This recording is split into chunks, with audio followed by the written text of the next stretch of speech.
یاد کرو اللہ نے پیغمبروں سے عہد لیا تھا کہ آج ہم نے تمہیں کتاب اور حکمت و دانش سے نوازا ہے، کل اگر کوئی دوسرا رسول تمہارے پاس اسی تعلیم کی تصدیق کرتا ہوا آئے جو پہلے سے تمہارے پاس موجود ہے تو تم کو اس پر ایمان لانا ہوگا اور اس کی مدد کرنی ہوگی۔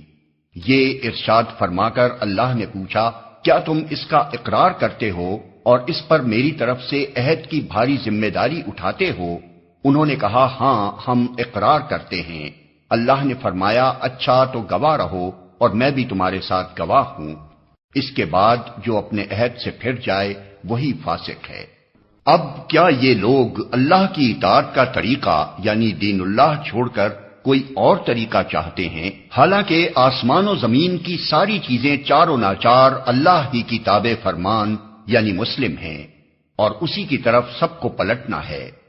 اے نبی کہو کہ ہم اللہ کو مانتے ہیں، اس تعلیم کو مانتے ہیں جو ہم پر نازل کی گئی ہے، ان تعلیمات کو بھی مانتے ہیں جو ابراہیم، اسماعیل، اسحاق، یعقوب اور اولاد یعقوب پر نازل ہوئی تھیں، اور ان ہدایات پر بھی ایمان رکھتے ہیں جو موسیٰ اور عیسیٰ اور دوسرے پیغمبروں کو ان کے رب کی طرف سے دی گئیں۔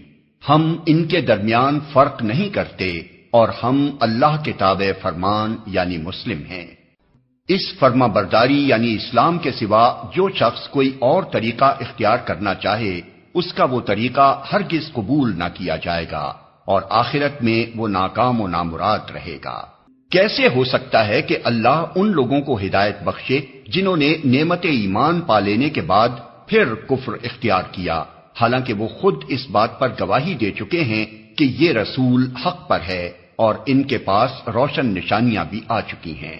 اللہ ظالموں کو تو ہدایت نہیں دیا کرتا۔ ان کے ظلم کا صحیح بدلہ یہی ہے کہ ان پر اللہ اور فرشتوں اور تمام انسانوں کی پھٹکار ہے، اسی حالت میں وہ ہمیشہ رہیں گے، نہ ان کی سزا میں تخفیف ہوگی اور نہ انہیں مہلت دی جائے گی۔ البتہ وہ لوگ بچ جائیں گے جو اس کے بعد توبہ کر کے اپنے طرز عمل کی اصلاح کر لیں۔ اللہ بخشنے والا اور رحم فرمانے والا ہے۔ مگر جن لوگوں نے ایمان لانے کے بعد کفر اختیار کیا پھر اپنے کفر میں بڑھتے چلے گئے، ان کی توبہ بھی قبول نہ ہوگی۔ ایسے لوگ تو پکے گمراہ ہیں۔ یقین رکھو جن لوگوں نے کفر اختیار کیا اور کفر ہی کی حالت میں جان دی، ان میں سے کوئی اگر اپنے آپ کو سزا سے بچانے کے لیے روئے زمین بھر کر بھی سونا فدیے میں دے تو اسے قبول نہ کیا جائے گا۔ ایسے لوگوں کے لیے دردناک سزا تیار ہے اور وہ اپنا کوئی مددگار نہ پائیں گے۔